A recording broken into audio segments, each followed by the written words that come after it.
What you doing, readers? I'm the AC, and I'm going to talk about Junji Ito's newest collection out in English, Venus in the Blind Spot. It came out in English on August 18th, 2020.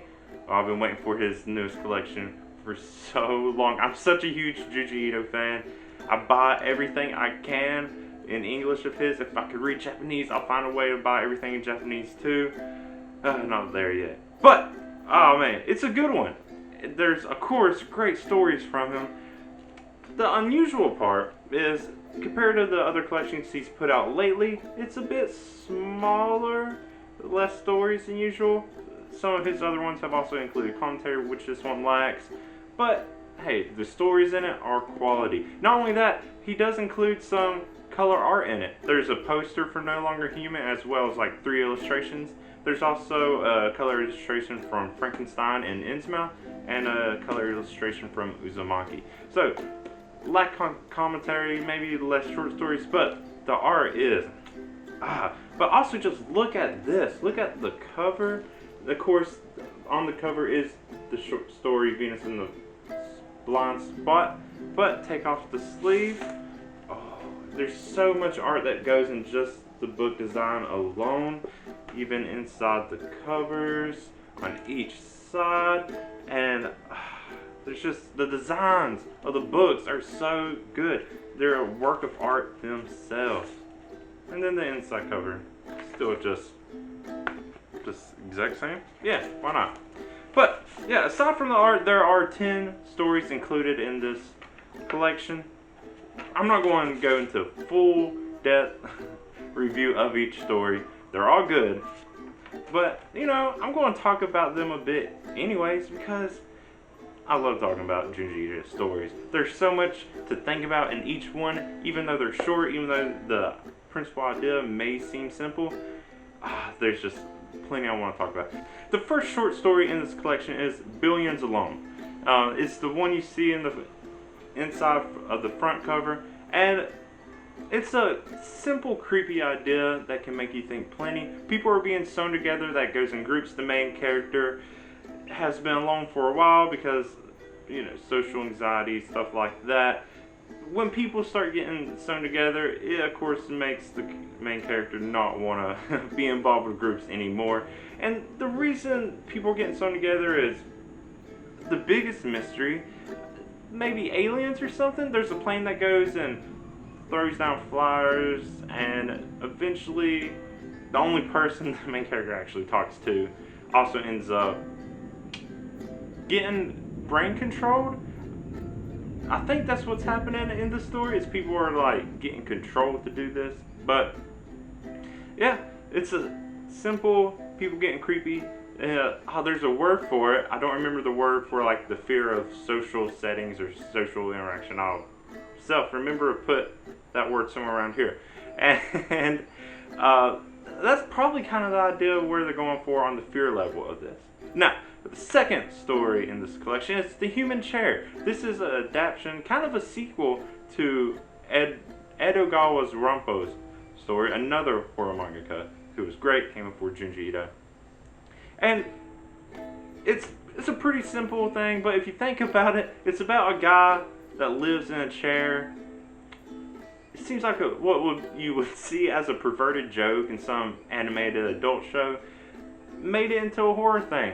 Now, where this story goes off of is kind of the continuation where the human chair would go. It's the son of the original human chair, also pretty much trying to do the exact same thing his dad did, or parents. It's weird, but it's just a creepy thing, people being in furniture that you sit on. It's weird. Third short story is An Unearthly Love, also by Edogawa Rampo. It's also the illustration on the inside of the back flap. And this is creepy to me because it's about this guy who really is trying to love his wife, but for some reason he loves a doll. And dolls are creepy. I don't know why, but dolls, little girls, little things like that are creepy to me. I'm thinking maybe the doll controls him. Eventually the doll gets destroyed and then he kills himself. So I'm thinking either he's just a weirdo super obsessed with this doll, or the doll was supernaturally possessing him. Who knows? Creepy either way. Now, the fourth short story is Venus in the Blind Spot, the cover of the book. Now, going into this, of course I've never read any of these before, but going into them, I always try to predict what the story's going to be. And it's kind of supernatural, kind of scientific. I guess it's more science fiction kind of story. But it's about these guys in this space club, astronaut club, NASA kind of club, and they all fall in love with this girl who's the daughter of some famous space person, and he ends up taking these guys, putting some kind of implant in them, so that whenever they see his daughter, they can't see her.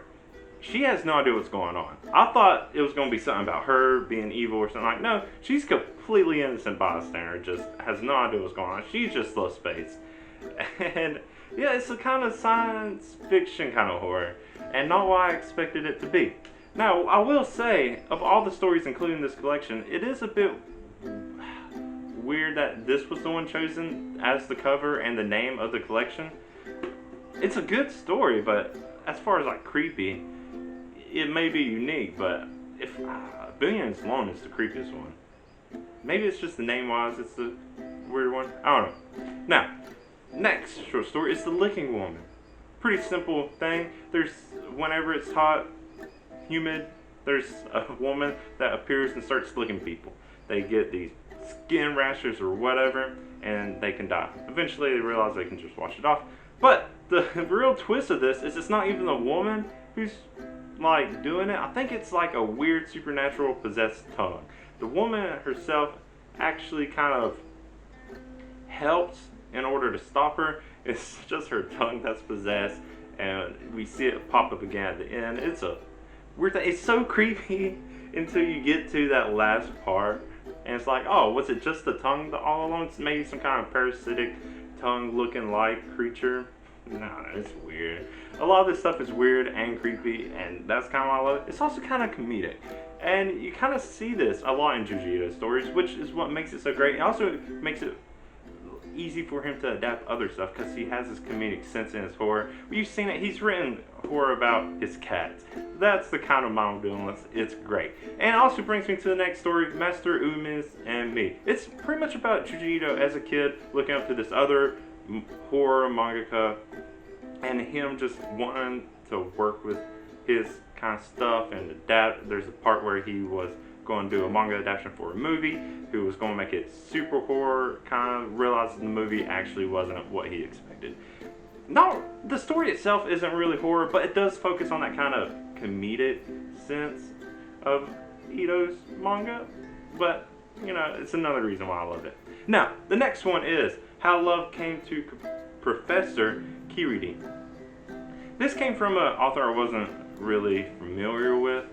I just didn't know anything about him. Apparently he was some writer back in late 1800s, early 1900s.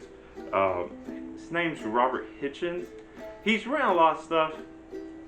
I just never heard of it. But the story of this is pretty much a guy just doesn't want to show any love for anything. Then there's a priest or some kind of religious guy that convinces a woman to go and show the guy some love. He turns her down. She tries to kill herself. Something happens. Turns out he ended up killing someone else, and he's haunted by that, and guilt haunts him. And it wasn't my favorite story of his, but I can see where Ito is pulling from.